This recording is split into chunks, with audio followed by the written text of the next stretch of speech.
Bismillahirrahmanirrahim. Assalamualaikum warahmatullahi wabarakatuh. Salam sejahtera untuk kita semua. Alhamdulillahirrahmanirrahim. Pada hari ini kita masih dijumpakan kembali dalam keadaan sehat walafiat. Pada pertemuan kita hari ini kita akan bersama mengkaji terkait evaluasi pembelajaran. Evaluasi pembelajaran sengaja kita simpan pada materi terakhir. Karena walau bagaimanapun kegiatan evaluasi pembelajaran pasti akan ada di akhir dari setiap apapun yang telah kita kerjakan dalam kegiatan pembelajaran. Mari kita bersama-sama kaji terkait jenis evaluasi pembelajaran itu seperti apa. Evaluasi pembelajaran berdasarkan fungsinya. Yang pertama ada evaluasi dalam konteks yang disebut dengan formatif ataupun evaluasi pembelajaran yang dilakukan dari setiap pertemuan atau di akhir materi pembelajaran, atau yang biasa kita sebut dengan istilah ulangan harian atau ujian harian, dan bahasa ilmiahnya dinyatakan dengan istilah tes formatif. Itu dilakukan setiap hari setelah akhir dari kegiatan pembelajaran. Kemudian yang kedua ada tes sumatif. Tes sumatif ini biasa diterapkan di akhir pembelajaran. Itu untuk mengevaluasi dari seluruh materi yang telah dikaji dari pertemuan 1 sampai pertemuan akhir. Kemudian dilakukan tes sumatif ataupun evaluasi sumatif di akhir kegiatan pembelajaran tersebut. Dan berikutnya ada diagnostik ataupun tes diagnostik. Tes diagnostik di sini merupakan tes untuk mencari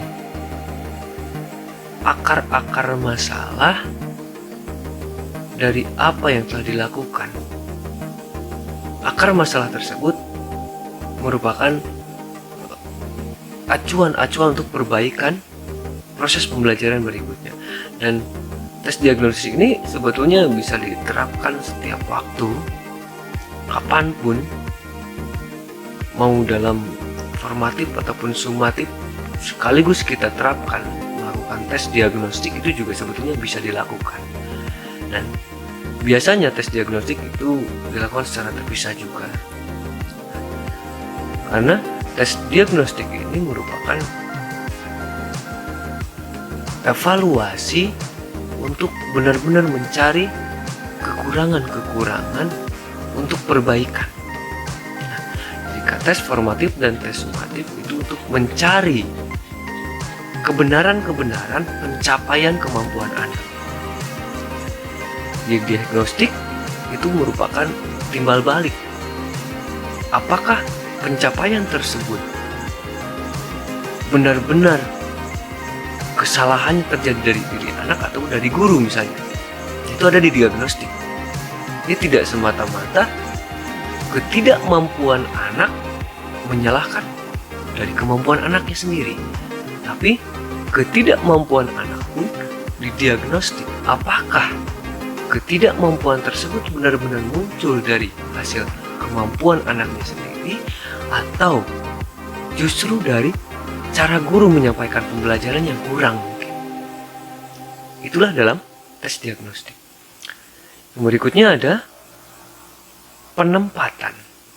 Nah, penempatan di sini dalam artian sebagai evaluasi juga untuk menempatkan segala sesuatu hal agar sesuai dengan porsinya. Kita kembali pada materi yang telah kita kaji di pertemuan-pertemuan sebelumnya, bahwa setiap apapun yang kita terapkan, mau metode, mau model, mau teknik, media, dan lain sebagainya, yang bagus itu seperti apa? Yang bagus itu disesuaikan dengan tempatnya atau penempatannya jelas sesuai dengan kebutuhan, tujuan, pencapaian pembelajaran. Nah, dalam hal ini pun konsep evaluasi dari penempatan ini pun sama halnya seperti itu. Bagaimana mengevaluasi konsep penempatan kegiatan pembelajaran. Dari 4 jenis evaluasi berdasarkan fungsinya tadi, sebetulnya 2 hal yang perlu kita perhatikan. Yang pertama adalah pencapaian yang diharapkan pada diri peserta didik. Yang kedua adalah perbaikan dalam diri seorang guru untuk mencapai harapan tujuan pendidikan pada diri anak-anak atau peserta didik.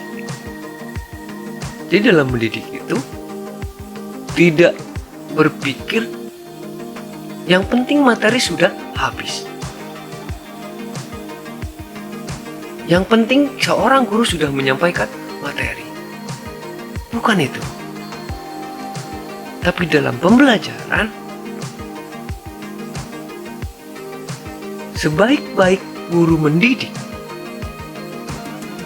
guru menyampaikan materi adalah dapat dimaknai oleh peserta didiknya. Dan jauh lebih baik terjadi perubahan perilaku yang positif pada diri anak-anak ataupun peserta didik dalam kegiatan pembelajarannya. Berikutnya ada jenis evaluasi pembelajaran menurut caranya. Cara yang pertama ada evaluasi secara kualitatif. Evaluasi secara kualitatif dalam hal ini berarti melakukan penilaian, dideskripsikan dari apa-apa yang telah dilakukan oleh anak-anak, yang telah dicapai oleh anak-anak. Dibuatlah rubrik pencapaian. Jika mampu melakukan, maka dinyatakan baik. Itulah kualitas. Tapi bukan berarti tidak ada angka. Angka bisa digunakan dalam kualitatif, namun hanya dijadikan sebagai simbol dari apa yang ingin dikatakan dalam sisi kualitasnya, bukan kuantitas yang diukur. Berikutnya ada kuantitatif. Kuantitatif ini benar-benar pengukuran, bukan hanya sekedar penilaian dari sisi kualitas, tapi dari kuantitasnya pun diukur pencapaiannya seperti apa. Nah, seperti halnya pada diri anak saja, misalnya yang lebih mudah adalah tinggi badan diukur, lingkar kepala diukur, berat badan diukur. Sama halnya dengan kemampuan kognitif, pengetahuan yang ada dalam diri anak-anak diukur berdasarkan rubrik yang jelas atas dasar kuantitas dari pencapaian kemampuan berpikirnya itu dalam sisi kognitif.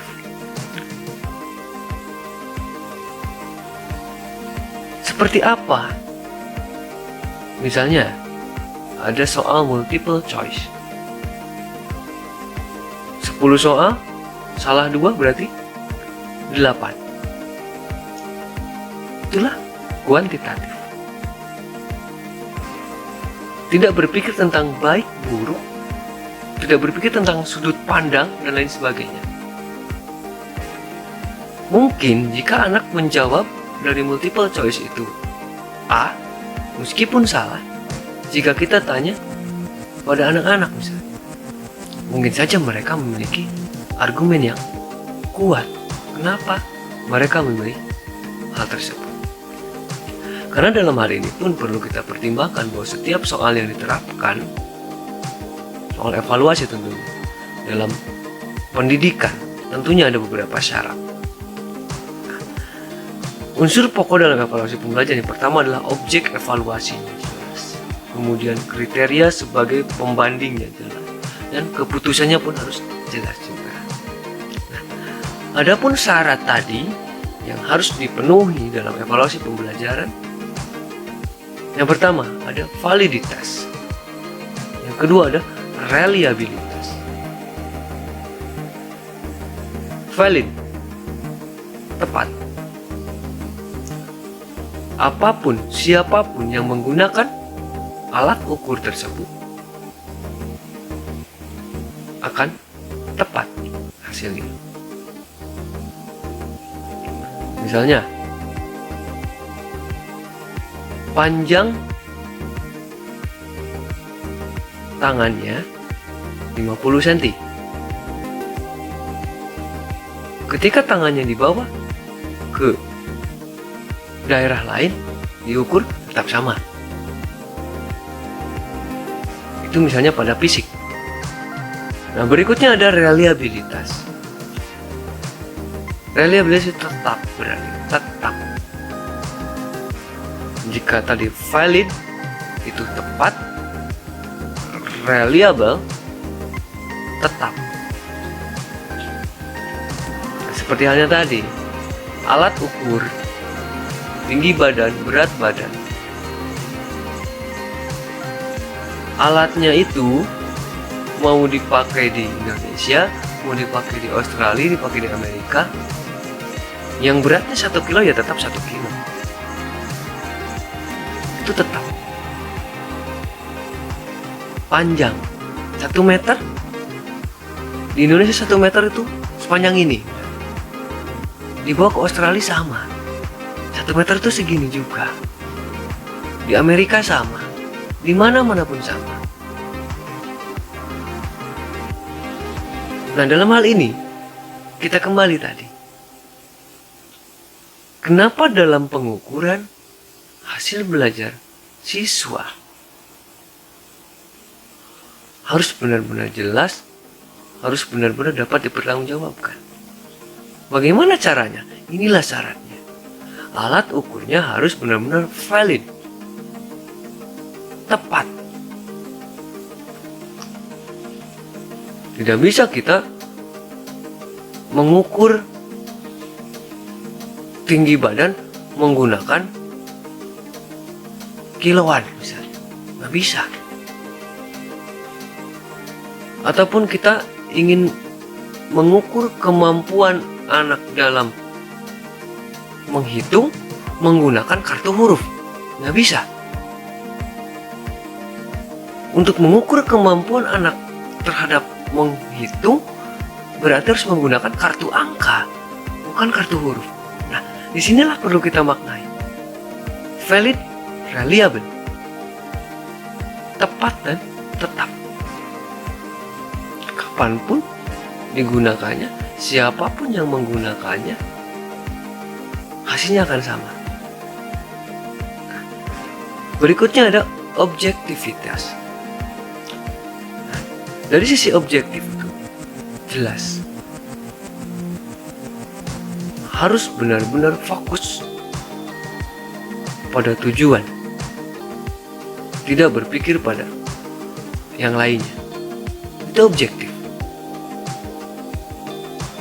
Jika menuntut pada kemampuan berhitung, ya berhitung. Kemudian representatif, dapat membuktikan dari satu untuk semuanya. Tidak perlu anak-anak dites. Misalnya sudah ada perwakilan soal matematika, 5 tambah 5, 2 kali 5, kemudian 2 tambah 2 tambah 2 tambah 2 tambah 2, isinya 10 misalkan semuanya. Bahwa evaluasi proses, bahaya anak memaknai bahwa 10 itu dari mana, prosesnya tuh banyak. Jika semua hal tersebut sudah bisa dimaknai, tidak perlulah kita memberikan soal kalau sudah 5 kali 2, tidak perlu kita berinya terkait 5 kali 2 atau 2 kali 5 misalnya. Tidak perlu dibolak-balik karena sudah terwakili. Misalnya 3 kali 3 tambah 1. 3 kali 3 9 tambah 1 10.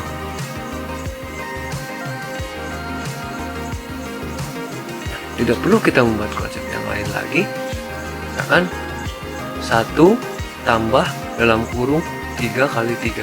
Nah, nggak perlu dibolak-balik lagi seperti itu, karena itu akan mengulang nanti, akan mengulang dari apa yang akan kita ubah. Yang ujung-ujungnya nantinya nilai representatif ini akan buyar, ataupun alat ukurnya pun tidak akan reliable kembali. Berikutnya ada fairness. Fairness ini hampir sebetulnya bersinggungan dengan objektivitas, bahwa setiap apapun yang kita gunakan dalam alat ukur untuk anak-anak tentunya tidak melihat dari sisi manapun, apakah dia saudara ataupun anaknya siapa dan lain sebagainya, tapi benar-benar fair untuk semua anak, untuk semua siswa sama hasilnya. Tidak bisa kita membeda-bedakan antara satu dengan yang lainnya dari alat ukur tersebut, kecuali ketika kita berpikir terkait yang tadi, yaitu cara secara kualitatif yang kita kaji bahwa anak-anak merupakan individual differences. Nah, berikutnya yang terakhir adalah praksis. Jelas sekali bahwa persyaratan yang harus dipenuhi dalam evaluasi pembelajaran harus bersifat praksis, dapat dilakukan, dapat dipraktekkan, dapat dicobakan, dapat diterapkan, dapat dibuktikan tentunya dengan tindakan-tindakan yang jelas. Kenapa? Inilah bukti bahwa keterampilan, bahwa pengetahuan, bahwa perasaan yang kita evaluasi benar-benar kita buktikan dengan praksis tersebut. Konsep, praksis itu konsep. Kalau dalam kegiatannya berarti praktik gitu kan. Mulai kegiatan-kegiatan yang dilakukan itu bisa membuktikan dari apa yang telah kita simpulkan dari evaluasi. Pada intinya, evaluasi pembelajaran ini meskipun banyak konsep, banyak konteks, banyak istilah yang digunakan, intinya adalah untuk melihat capaian pembelajaran apakah sudah sesuai dengan harapan atau belum. Dan yang kedua, apakah masih ada kekurangan-kekurangan yang harus diperbaiki atau tidak. Jika memang masih banyak hal yang harus diperbaiki, maka lakukanlah yang terbaik yang bisa kita lakukan untuk masa depan anak-anak kita. Mudah-mudahan dari apa yang telah kita kaji bersama di hari ini dapat bermakna, dapat bermanfaat untuk kita semua. Teman-teman tetap jaga kondisi, jaga kesehatan. Salam untuk orang-orang terdekat di hati teman-teman semuanya. Sebelum saya pamit undur diri, mari kita teriakan bersama, aku bahagia hari ini. Assalamualaikum warahmatullahi wabarakatuh.